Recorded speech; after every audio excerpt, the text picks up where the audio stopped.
I saw probably some of his movies in college. I went to film school. I've been obsessed with movies pretty much since I was a kid.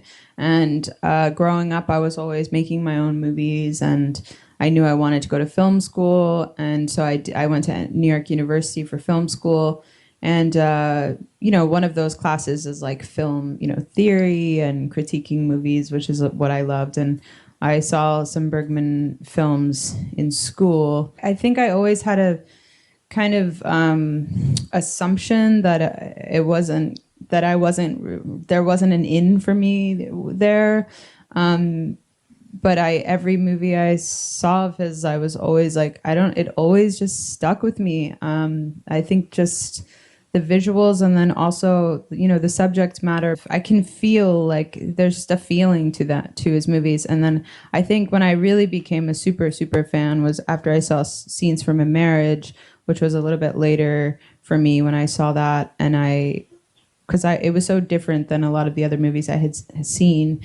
And it was so focused on performance and acting. And I couldn't get over the fact that it was so compelling to watch two people just have a conversation in one room for so long.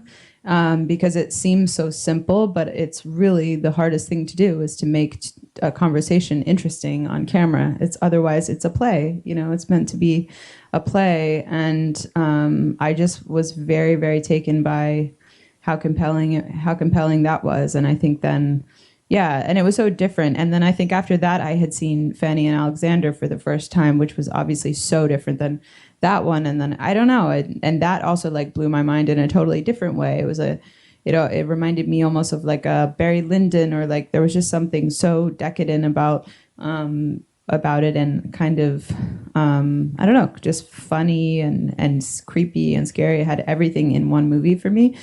So I watched that every year. I love that movie, but I think it was a slow progression of things. I don't know, maybe because I grew up like Catholic, so like Christmas is, because I don't understand Swedish, but it's like there's something to the sound of that movie that's comforting. Like I always like put it on in the background to, like when I'm doing stuff, because it's like it's like a soothing tableau. I don't know. And I think it's like candy to look at for some reason. Whenever I'm like, it's just, I could watch it without the sound off. I could just listen to the sound.